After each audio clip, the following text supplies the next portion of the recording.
bottom and see if we can work through our idea. So I'm at the bottom of the page, so I have a picture that does this, this,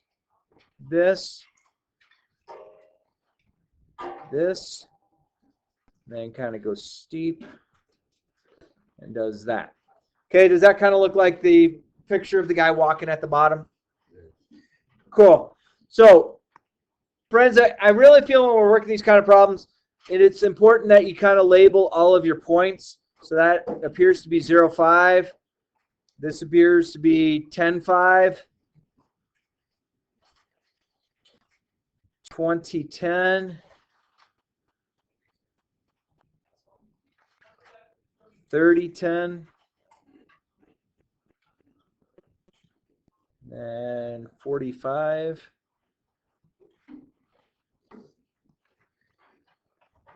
50, 25.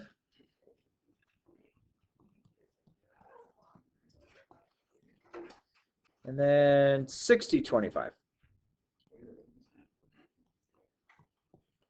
Is everybody okay with that? Doesn't seem too tough yet, right? I don't know if it's tough at all, but it's like, dude, you're the teacher, so it shouldn't be tough. Right? You guys did nothing wrong. I just felt like being back here and dimming the lights. All right. So everyone feel comfortable with that? Okay. So let's run through a few things.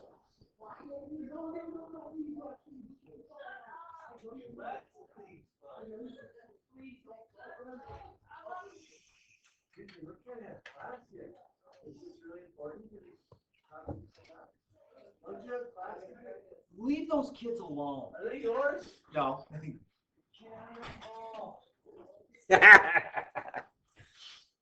All right. So,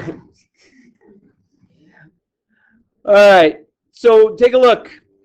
What is my furthest left x value? 0. What is my furthest right x value? 60. Agree? Now, we're going to put these in square brackets. And so I want us to, I'm not too stressed if you understand where it's square versus rounded, but I still want to go over why this one would both be square brackets. The reason it's the square brackets is the points that 0 happen to be on and 60 happen to be on were actually points. Okay? Is that all right? And so I'm just kind of writing this stuff off onto the, write it to the side of that little walker person at the bottom of our page. And then we needed to go with the range. All right, the range are all the y values. Okay, so friends, what number seems to be our furthest at the bottom of our range? The y values. 5. And the tallest? Cool. And again, I'm going to go square brackets. And why did I say they're square brackets? Yeah, we have an actual point. It's not like an arrow going to infinity. Okay? All right. So then other things I want to make sure that we're clear with. What appears to be a minimum value?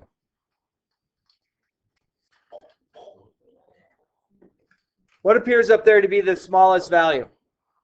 Like vertically. What's the lowest y value? 5. And we happen to have 3 points that sit at 5, right? Now this is why, remember I told you originally I was teaching it wrong, but it's an easy fix. So we have 3 points that are at that 5. Agree? What if I had 50 points that were at that minimum? Would you think I would want you to list all 50 points? Like we get to a point when we start labeling a value where it becomes uncomfortable. So right now, I'm going to say that my minimum value is 5. Okay? And the reason I'm doing this and getting away from calling it a point, listing too many points. So that kind of made it an easy fix. Do you agree? Okay, does that make sense? So the minimum is going to talk about the y values. The maximum is also going to talk about the y values. And we could do the same thing. Let's get, ooh, purple looks good. So if we go to the max, okay, max. Okay, what is my tallest y value? 25. And again, we have 2 points at 25. So wouldn't it be just nicer if I only had to list one of the points? Okay, so both of these are y values. When you're listing the max or the min, you're listing the tallest and the smallest, the highest up and the lowest y direction. Okay? All right, friends, do you feel comfortable so far with what we have done? Okay? And then some other things. Let's go with some more colors. I like these colors. Let's see. That's kind of an ugly color, but we're going to use it. All right. Increasing. So increasing. Okay? It's increasing here. It's also increasing here. Do you agree with that information? As I go right, the graph goes up. Cool? So I'm going to use my furthest left x value to where that stops, and I'm only using the x direction, and then I'm going to use 40 to 50. Now, I'm going to put a little note here. These are not points. Okay? Does that make sense why I said they're not points? I think it'd be kind of easy to if you came into a problem, you didn't know what stuff was, how to confuse it. So here's the thing. If you list this correctly, this 10 is here, this 20 is here, using just those x values. That's where it's increasing. The 40 to 50 are the x values that are there. So you're using the x value to tell what's going on in the y direction. Okay? Again?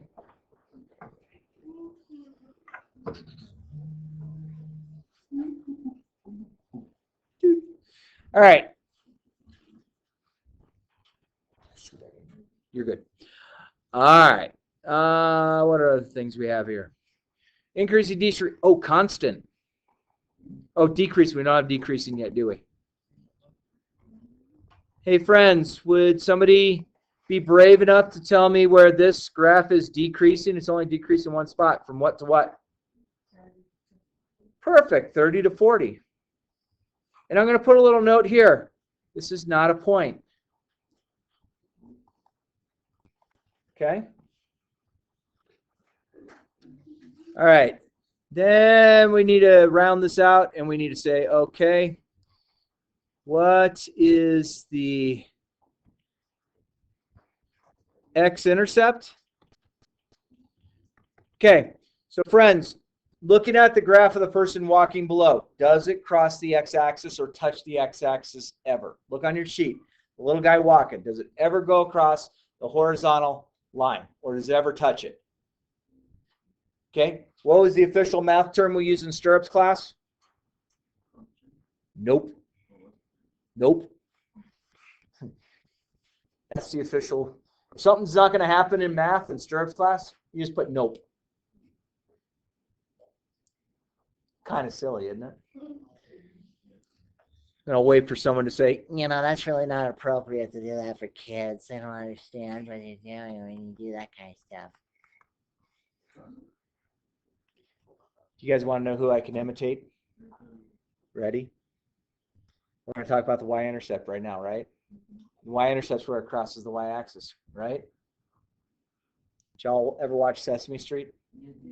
Let's see if I can get it. Ready? Here we go. You guys ready? Ready and back? Oh, look! It's a y-intercept!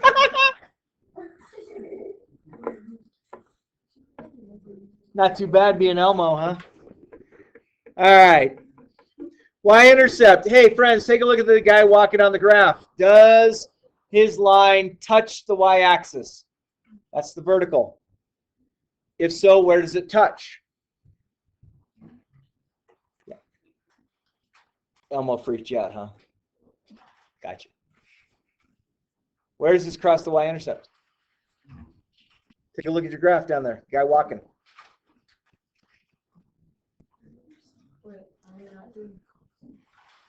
Oh, we don't have constant yet? Oh, I forgot constant. Oh, I'll come back to constant. I'm sorry. Where does it cross? Right here, right? This is the y-intercept. Why is this the y-intercept? What makes it the y-intercept? It's what? It's touching line, and my x value is 0. Okay? And I forgot to do constant. Thank you for helping me out. Let's find a color here that I should use. Let's go orange. All right, and we forgot to do constant, right?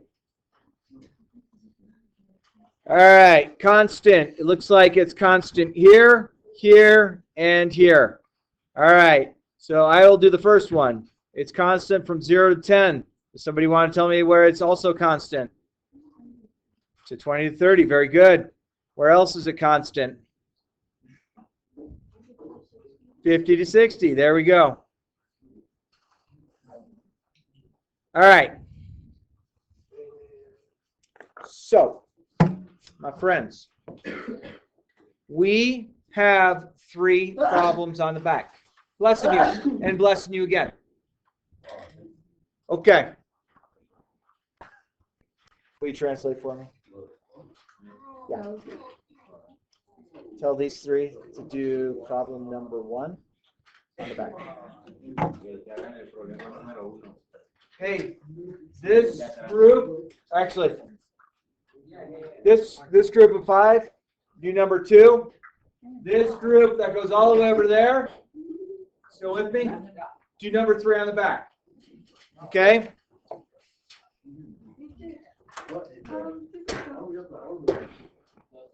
You don't have a hard one. You get. See,